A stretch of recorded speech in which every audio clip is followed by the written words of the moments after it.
Speaking of reliability, Western Digital has apparently pulled an ADATA, which is not a Oh, good thing. yeah.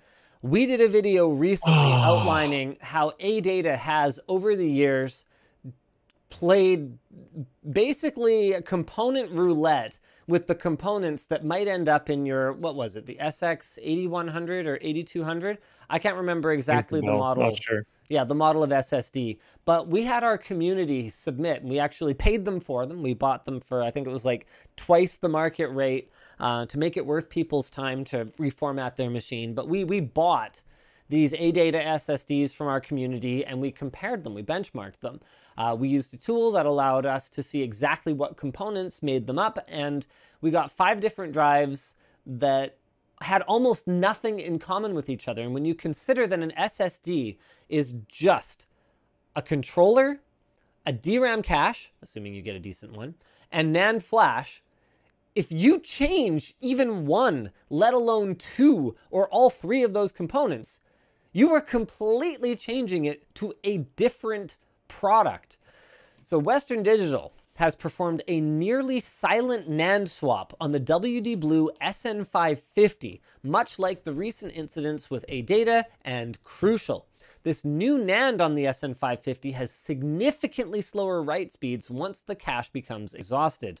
According to Extreme Tech, the average write speed when the static 12 gig SLC cache is exhausted is as low as 394 megabytes per second on the new drive.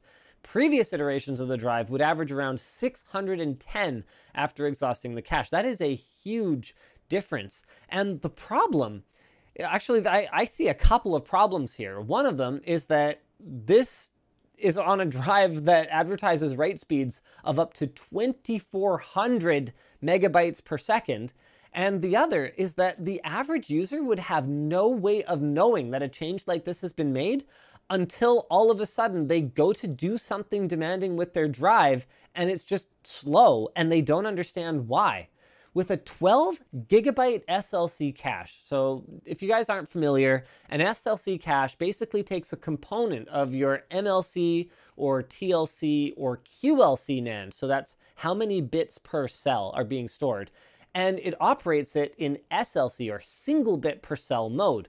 What that does is it effectively cuts in half or a third or even a quarter how much data you can store on that cache component, but it makes it perform way better, especially for writes and endurance as well, actually, for that matter.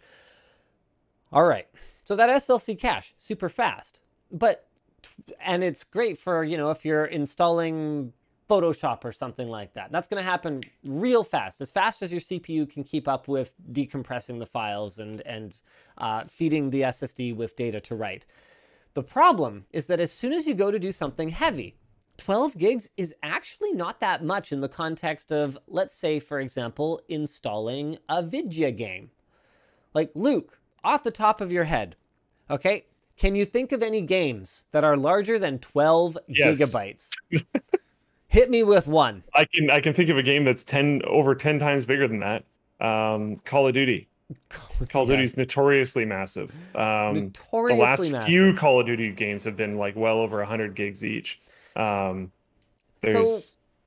way these SLC caches work is as long as everything you're doing fits within them, everything is hunky-dory, everything's fast.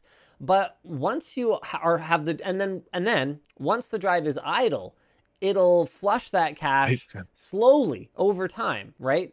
Out to the less performant, you know, TLC or QLC operating mode NAND.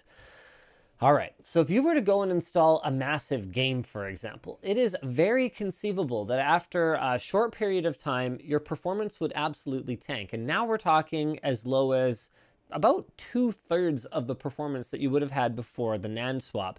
In the real world, probably won't work out that way. It probably won't affect it to that degree because there are other bottlenecks when you're installing a program, unless you're just doing a raw file copy.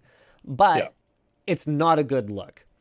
So here is the statement they made to Tom's Hardware, though.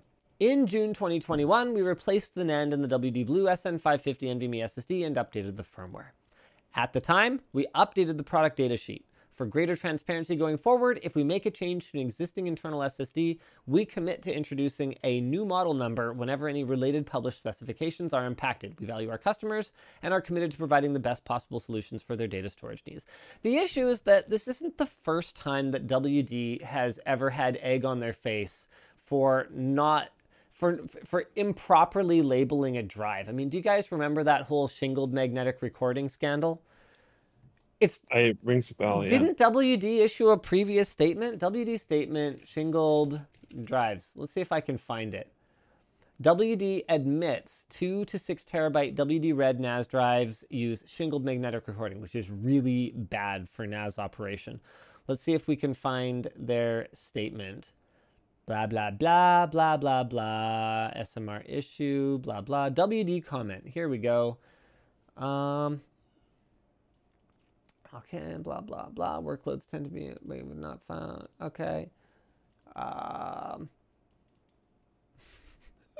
Here we go. All right, I got it. You are correct that we do not specify the recording technology in our WD Red hard drive documentation. We strive to make the experience for our NAS customers seamless, and recording technology typically does not impact small business / home NAS-based use cases.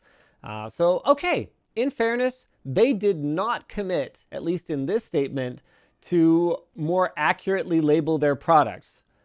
So I guess that's something.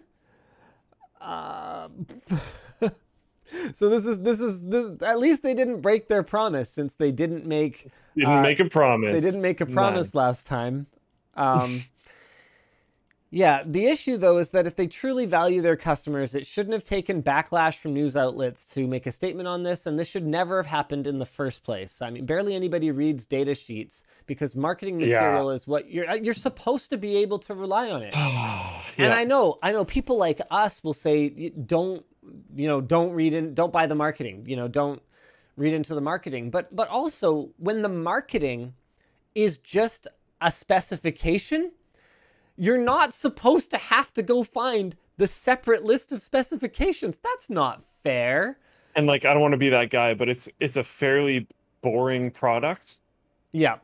That I think a lot of people want to be able to buy off of recommendation. Exactly. And recommendation could be out of date compared to your product sheet. So it should really be a new model. You do not want to read 100 reviews of $100 SSD. You want to be able to trust that if you're buying from a company like Western Digital, that it's just what it's supposed to be. It's exactly the grade of product that you expect it to be. People buy based on a brand. And of course, WD has fantastic products, like their, SN850 black SSD. It's really, really, really fast drive. And so a lot of the time, that's how Halo marketing works, right? You have the best product on the market, and so people just kind of go, oh yeah, they make good stuff, but I can't afford their best, but so I'll buy this, knowing that I can trust it. When you pull a move like this, you erode that trust.